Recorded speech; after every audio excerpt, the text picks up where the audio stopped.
গরুর কলিজার ভেতর থেকে কিভাবে প্লাস্টিক উঠছে সরাসরি নিজের চোখে দেখে নিন। এই ভিডিওটি দেখার পর আপনি আর কোনোদিনও গরুর কলিজা খেতে চাইবেন না, কারণ এই গরুর কলিজা খাওয়ার পর আপনার জীবনে হয়ে যেতে পারে নানা ধরনের সমস্যা। না জেনে না শুনে গরুর কলিজার নামে কিভাবে আমরা প্লাস্টিক চিবিয়ে চিবিয়ে খাচ্ছি এবং আমাদের পরিবারকে খাওয়াচ্ছি তা নিজের চোখেই প্রমাণ সহ দেখে নিন। পরীক্ষাটি করে দেখার জন্য আমাদের আস্ত কলিজা কিনে আনতে হবে বাজার থেকে, তা না হলে কিন্তু বাজারের দোকানদাররা আপনাদেরকে প্লাস্টিক সহ কেটে কুটে দিয়ে দিবে। আস্ত কলিজার উপরের পাটটা দেখতে পারবেন এরকম পিচ্ছিল হয়। এই উপরের পাটটা আপনারা যদি একটু চিমটি দিয়ে আঙ্গুলের সাহায্যে টান দেন তখনই দেখতে পারবেন প্লাস্টিকের মতন রাবার কিন্তু বের হতে থাকবে। এই রাবার যদি পেটে চলে যায় নার্ভুরের সাথে আটকিয়ে কিন্তু নানা ধরনের সমস্যা হতে পারে।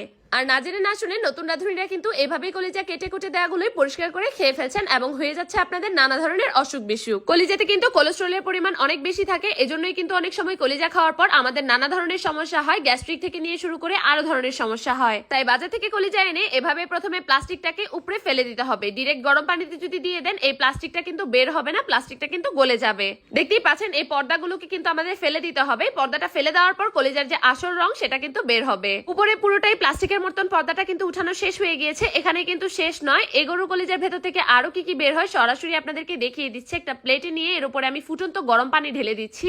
গরম পানি ঢালার সঙ্গে সঙ্গে কিন্তু দেখতে পারবেন একদম কাদার মতন ভেতর থেকে ময়লা বের হতে শুরু করবে, কারণ কলিজার ভেতরে কিন্তু প্রচুর পরিমাণে ময়লা থাকে। এই ময়লাগুলো বের হওয়ার পরপরই কিন্তু এই কলিজাটাকে আমাদেরকে কেটে নিতে হবে, কারণ এর ভেতরেও থাকে বিভিন্ন ধরনের ক্ষতিকর পদার্থ, পাথর এবং প্লাস্টিক। আমি যেভাবে একদম লম্বা লম্বা করে কেটে নিচ্ছি এভাবেই কেটে নিতে হবে, এতে করে প্রত্যেকটা পর্দার প্রলেপের ভেতর থেকে কিন্তু আপনারা ময়লা পাবেন। এই প্রত্যেকটা পার্টের ভিতরে কিন্তু আপনারা দেখতে পারবেন ছোট ছোট ক্ষুদ্র ক্ষুদ্র ছিদ্র রয়েছে। এই ছিদ্রগুলোর ভেতরে কিন্তু অনেক ধরনের পাথর এবং ময়লা আটকে থাকে, যেগুলো আমাদের পেটে চলে গেলে রান্নার মাধ্যমে অনেক বড় ধরনের সমস্যা হয়ে যেত। দেখতেই পাচ্ছেন কিরকম একটা পর্দা বের হয়ে এসেছে। এভাবে কিন্তু পাথরগুলো কলিজার ভিতরে লুকিয়ে থাকে। একটা টুথপিকের সাহায্যে আমি গুতা দিয়ে দিয়ে এগুলো বের করে ফেলছি। আপনারা খুব সহজে এগুলোকে এভাবে গুতিয়ে গুতিয়ে বের করে ফেলতে পারবেন। দেখতেই পাচ্ছেন এগুলো কিন্তু বের করা হয়ে গিয়েছে। এগুলোকে এখন ফেলে দিতে হবে। এখন এই পার্টটাকেও সরাসরি গরম পানির মধ্যে ঢেলে দিতে হবে। আমি একটা প্লেটের মধ্যে নিয়ে উপর দিয়ে গরম পানি দিয়ে দিচ্ছি। এর ভেতরে যদি আরো কোনো ময়লা থাকে সেগুলো কিন্তু গরম পানির সাথে চলে যাবে। এবার প্রত্যেকটা স্টেপ থেকে কিন্তু আমি ছোট ছোট করে এগুলোকে কেটে নিব। কলিজার টুকরো যত ছোট করে কাটবেন ততই কিন্তু ভালো হয়। ছোট করে কাটার ফলে ভেতরে যদি কোনো ময়লা থাকে সেগুলো কিন্তু বের হয়ে যাবে। এগুলো কাটার সময়ও কিন্তু দেখতে পারবেন ভেতর থেকে ময়লা বের হচ্ছে অথবা পাথর বের হচ্ছে। এগুলোকে খুব সাবধানে কাটতে হবে। ছোট করে পিস করে নিয়ে আমি একটা বাটির মধ্যে নিয়ে নিয়েছি। দেখতেই পাচ্ছেন সবগুলো কলিজার পিস কিন্তু একদম টুকরো টুকরো করে কাটা হয়ে গিয়েছে।